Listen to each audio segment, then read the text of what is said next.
इस दुनिया में बड़े बड़े ताकतवर लोग आए और मिट्टी में मिल गए। बड़े बड़े बादशाह ऐसे आए जो अपने आप को खुदा मानने लगे। अल्लाह ने फिरौन जैसे बादशाह को दुनिया के लिए इबरत बना दिया। यहां पर किसी की बादशाहत हमेशा नहीं चल सकती और ना ही किसी की ताकत हमेशा यहां पर कायम रह सकती। यह दुनिया है और यहां पर हर बादशाह को, हर ताकतवर को मिट्टी में मिल जाना है। अपने आप को दुनिया का इस वक्त का सबसे बड़ा ताकतवर शख्स समझने वाला इंसान बेंजामिन नेतन्याहू आज इस मुकाम पर पहुंच चुका है कि खुलकर अपनी मर्जी से दुनिया का सफर नहीं कर सकता। इजराइल के जो कुछ खास दोस्त हैं, जैसे अमेरिका जाने के लिए भी इसको अपना रास्ता बदलना पड़ता है। चोरी छिपे अपने विमान को रास्ता बदलकर अमेरिका तक लेकर यह पहुंचा। इस ताकतवर बादशाह की आज हालत ऐसी हो चुकी है कि इसके जो अपने करीबी लोग भी थे वो भी इसको धमकी दे रहे हैं कि अगर हमारे एयर स्पेस में आते हो या हमारे देश में उतरते हो तो तुमको गिरफ्तार कर लिया जाएगा। दरअसल आपको मालूम ही है कि पिछले 2 सालों में इसने कौन कौन से कारनामे किए हैं। गाजा के अंदर सिर्फ अपनी कुर्सी बचाने के लिए अपने आप को बेचारा दिखाकर पूरे गाजा को इसने तबाह कर दिया। अब इसके जो खास दोस्त हैं वो भी इसकी मंशा को समझ चुके हैं। मामला कोर्ट में पहुंचा था। इंटरनेशनल क्रिमिनल कोर्ट ने इसके ऊपर अरेस्ट वारंट जारी कर दिया। यूनाइटेड नेशंस के इंटरनेशनल क्रिमिनल कोर्ट के साथ जितने देश भी दुनिया के जुड़े हुए हैं उन देशों की यात्रा अगर ये शख्स करता है तो इसको गिरफ्तार कर लिया जाएगा। कनाडा भी एक ऐसा देश है जो इंटरनेशनल कोर्ट के साथ जुड़ा हुआ है। इंटरनेशनल क्रिमिनल कोर्ट के इस अरेस्ट वारंट का सपोर्ट करता है। तो अब कनाडा की तरफ से भी साफ शब्दों में कह दिया गया है कि अगर बेंजामिन नेतन्याहू हमारे देश में आता है तो उसको हम गिरफ्तार कर लेंगे। कनाडा के इस वक्त के प्रधानमंत्री कार्नी ने कहा कि हम पूर्व प्रधानमंत्री जस्टिन ट्रूडो के उस आदेश का पालन कर रहे हैं जो उन्होंने नेतन्याहू के लिए जारी किया था। कनाडा के जो पूर्व प्रधानमंत्री जस्टिन ट्रूडो थे उन्होंने भी साफ शब्दों में कह दिया था कि अगर नेतन्याहू यहां पर आते हैं हम इंटरनेशनल कोर्ट का आदेश मानते हुए उसको गिरफ्तार करेंगे। आपको यहां पर बताते चलें कि कनाडा भी एक ऐसा देश है जिसने फिलिस्तीन को अलग राज्य की मान्यता दे दी है और कनाडा के प्रधानमंत्री ने साफ कहा कि हम चाहते हैं कि शांति हो, फिलिस्तीन अलग हो और इजराइल अलग हो। कनाडा के प्रधानमंत्री ने नेतन्याहू को गिरफ्तार करने की बात कही तो इजराइल को बुरा लग गया। इजराइल की तरफ से पलटकर जवाब दिया गया और कहा गया कि नेतन्याहू के बारे में जो बात कही गई है कनाडा के प्रधानमंत्री की तरफ से उस बात को वापस लेना चाहिए और नेतन्याहू का कनाडा के अंदर स्वागत करना चाहिए, क्योंकि नेतन्याहू ही मिडिल ईस्ट के एकमात्र यहूदी और लोकतांत्रिक देश के नेता हैं। फिलहाल कुल मिलाकर बात यह है कि इस वक्त इसकी हालत ऐसी हो चुकी है कि भले ही अपने आप को कितना भी ताकतवर माने, कितना भी पैसे में ताकतवर माने, टेक्नोलॉजी में ताकतवर माने, लेकिन ये खुलकर अपनी मर्जी से दुनिया में सांस नहीं ले सकता। पूरी दुनिया के सामने ये अपनी ताकत सिर्फ और सिर्फ गाजा में दिखा रहा है। अब गाजा में सीज फायर हो चुका है। सीज फायर के बीच में कुछ ऐसी खबरें आ रही हैं कि तुर्की और कतर जैसे देश गाजा के पुनर्निर्माण में काफी आगे आ रहे हैं। तुर्की ने अपने कुछ लोग भी गाजा में भेजे थे जिसको इजराइल की सेना ने गाजा के अंदर नहीं जाने दिया। फिलहाल तुर्की और कतर अमेरिका के साथ मिलकर पूरी कोशिश में लगे हुए हैं कि गाजा को फिर से बनाया जाए, बसाया जाए। लेकिन यह बात बेंजामिन नेतन्याहू को बहुत ज्यादा बुरी लग रही है।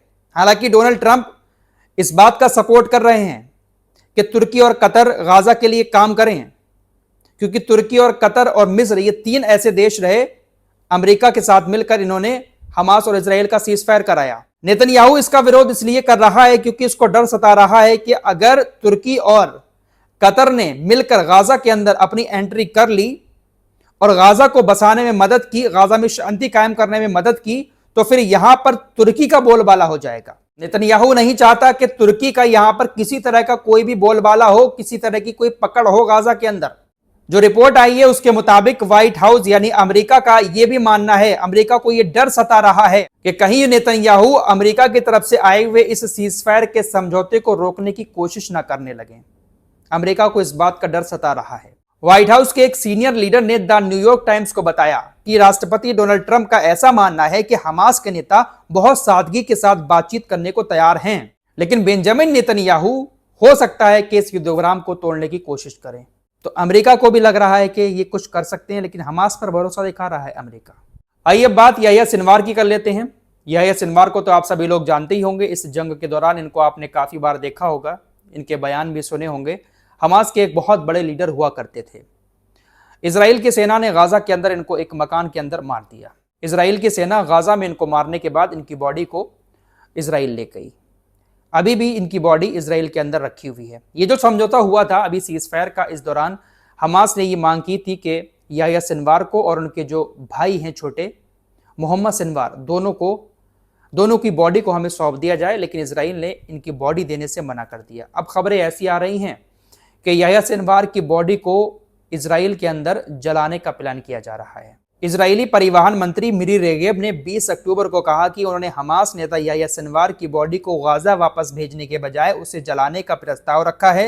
इजरायली मीडिया की कई सारी रिपोर्ट्स के मुताबिक अभी हाल ही में सुरक्षा मंत्रिमंडल की एक बैठक हुई थी। उस बैठक में इस बात पर चर्चा हुई कि जो भी उनके शव या कोई भी अवशेष वगैरह यहां पर है उसको वापस ना किया जाए, बल्कि उसको जला दिया जाए।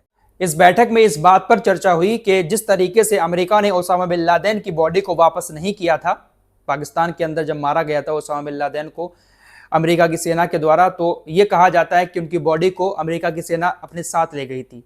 अमेरिका ने वापस नहीं किया था उनकी बॉडी को, लेकिन ये खबरें आई थी कि कथित तौर पर ओसामा बिन लादेन की बॉडी को समुद्र में फेंक दिया गया, समुद्र में दफना दिया गया, जलाया नहीं गया था, लेकिन याह्या सिनवार की बॉडी को जलाने की बात रखी गई है। देखते हैं आगे क्या होता है। दोस्तों, सीजफायर की ये जो पहली स्टेज इस वक्त गाजा के अंदर चल रही है, इस पहली स्टेज में तकरीबन 600 ट्रक रोजाना गाजा के अंदर जाना है, लेकिन गाजा की सरकारी मीडिया की तरफ से बताया गया है कि सिर्फ 90 ट्रक ही रोजाना पहुंच पा रहे हैं। गाजा के सरकारी मीडिया कार्यालय की तरफ से बताया गया है कि 11 दिन के अंदर सिर्फ 986 ट्रक ही गाजा के अंदर पहुंच पाए हैं। 11 दिन में 986, जबकि रोजाना 600 ट्रक जाने की इजाजत है। आइए नेतन्याहू की थोड़ी बात और कर लेते हैं। जहां एक तरफ इंटरनेशनल क्रिमिनल कोर्ट ने अरेस्ट वारंट जारी किया हुआ है, जिसके डर से विदेशी यात्राएं ये नहीं कर पा रहा है। इजराइल के अंदर खुद कोर्ट में एक भ्रष्टाचार का इसके ऊपर मुकदमा है, बहुत सारे आरोप हैं, इसको सजा भी हो सकती है, लेकिन अब ये पूरी कोशिशों में लगा हुआ है। राष्ट्रपति भी अब इस कोशिश में लगे हुए हैं, जो विपक्षी पार्टियां हैं उनसे भी बातचीत कर रहे हैं कि जो भी आरोप लगे हैं नेतन्याहू के ऊपर, जो भी केस हैं, उनको सबको खत्म कर दिया जाए। अब ये भी हवाला दिया जा रहा है कि देखिए बंधकों को छुड़ा दिया नेतन्याहू ने, लिहाजा इनके ऊपर सारे केस खत्म कर दिए जाएं। लगातार ये कोशिशें की जा रही हैं। राष्ट्रपति हरगोज ने जो लिक्विड पार्टी के नेता हैं उनके सामने भी प्रस्ताव रखा, उन्होंने भी कहा ठीक है, सिग्नेचर कर दिए कि सब आरोपों से इनको बरी कर दिया जाए। फिलहाल कुल मिलाकर बात यह है कि ये बंदा कितना भी कुछ कर ले, कितनी भी बड़ी बड़ी बातें कर ले, कितनी भी ताकत दिखा दे, लेकिन अंजाम वही होगा जो और लोगों का हुआ है। ताकत हमेशा नहीं चलती, पैसा हमेशा नहीं टिकता, और ये टेक्नोलॉजी जिसका गुरूर ये लोग करते हैं ये भी हमेशा कायम नहीं रहेगी। बड़े बड़े सूरमा आए और मिट्टी में मिल गए। इस रिपोर्ट में इतना ही, कुछ और खबरों के साथ फिर हाजिर होऊंगा। अपना ख्याल रखिएगा। अल्लाह हाफिज़।